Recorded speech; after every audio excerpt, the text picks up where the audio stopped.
در مذهب عشق کفر و ایمان نبود. در عشق تن و عقل و دل و جان نبود. هر کس که چنین نگشت او آن نبود. اگر کوئی عاشق ہے تو جان لو یقیناً کہ وہ مسلمان نہیں ہے۔ یعنی جو عاشق ہے وہ کسی دھرم کا، کسی مذہب کا ہو ہی نہیں سکتا، کیونکہ عشق کے مذہب میں ایمان اور کفر یہ سب کچھ نہیں ہوتا۔ عشق میں تو جسم، شان، عقل و دل یہ سب کچھ نہیں ہوتا۔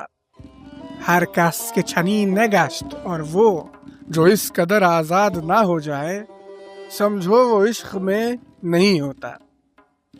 رومی سے جڑی تمام چیزوں کی طرح رومی کے عشق کے بارے میں زیادہ بولنا لازم نہیں ہے، بلکہ رومی نے کیا کہا ہے یہ سننا زیادہ ضروری ہے۔ در نگنجد عشق در گفت و شنید، عشق دریایی است که عرش ناپدید۔ عشق وہ نہیں ہے جو گفت و شنید میں سماتا ہے، یعنی الفاظ میں بولنے میں، یعنی جس کا اظہار کیا جا سکے وہ عشق نہیں۔ عشق ایک دریا ہے جس کی تہ، جس کا انت ناپدید ہے، یعنی ایسا دریا جس کی سطح ہم کبھی نہیں ڈھونڈ سکتے۔ عشق جوشد بحر را مانند دیغ، عشق ساید کوه را مانند ریگ۔ جو سمندر کو بھی کسی مٹکے میں ابلتے پانی کی طرح ابالے وہ عشق ہے، اور جو بڑے بڑے پہاڑوں کو پل بھر میں مٹی بنا دے وہ عشق ہے۔ عشق بشکافد فلک را صد شغاف، عشق لرزاند زمین را از گزاف۔ جو آسمان میں بھی ہزاروں چھید کر دے وہ عشق ہے، جو زمین کو بھی کپ کپا دے، زمین کو بھی بے وجہ ہلا دے وہ عشق ہے۔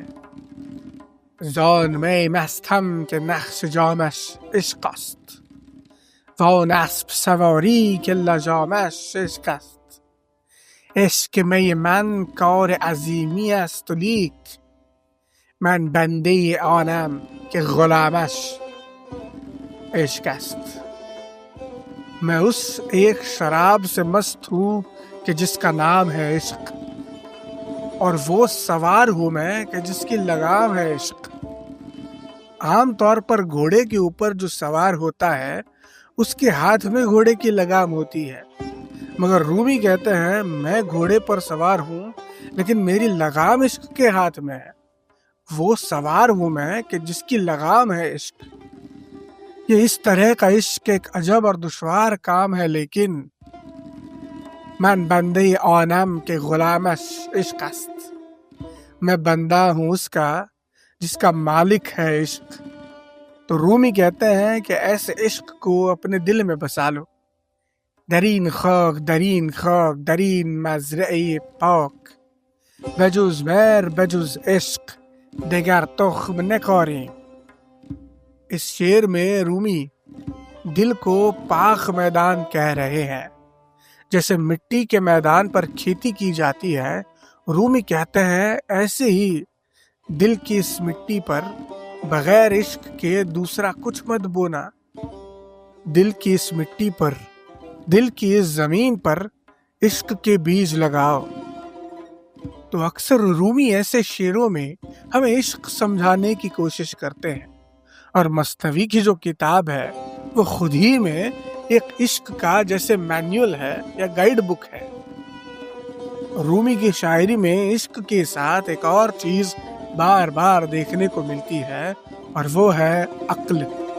رومی کے لیے عقل وہ ہے جسے ہم ریشنالٹی کہتے ہیں، یا پھر ان نیسیسری ریشنالٹی ہی کہہ لیجیے۔ عقل وہ چیز ہے جو ہم سب نے پہن لی ہے، کسی کمبل کی طرح اوپر سے اوڑھ لی ہے، کسی نقاب کی طرح پہن لی ہے۔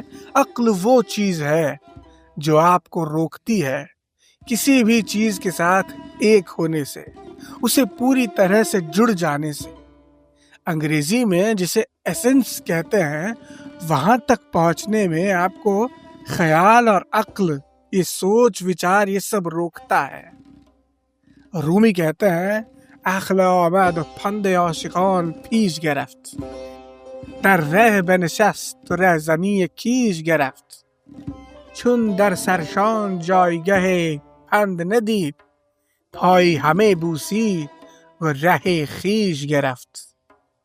عقل آ گئی اور عاشقوں کو اور دیوانوں کو نصیحت دینے لگی، انہیں اپدیش دینے لگی، انہیں سمجھانے لگی، انہیں سکھانے لگی، انہیں تمام خیالات میں، وچاروں میں، گیان میں الجھانے لگی۔ عاشقوں کے راستے پر عقل بیٹھ گئی اور آنے جانے والوں کو لوٹنے لگی، یعنی اپنا گیان دینے لگی۔ جب عقل نے دیکھا کہ عاشقوں کے سر میں کسی بھی پند کے لیے، کسی بھی اپدیش کے لیے، کسی بھی نصیحت کے لیے کوئی جگہ نہیں تھی، کیونکہ وہ اس قدر مجنوں تھے، دیوانے تھے، تو پھر پائے ہمی بوسید اور رہ خیش کے رفت، تو عقل نے سب کے پیر چوم لیے اور وہاں سے چپ چاپ نکل پڑی۔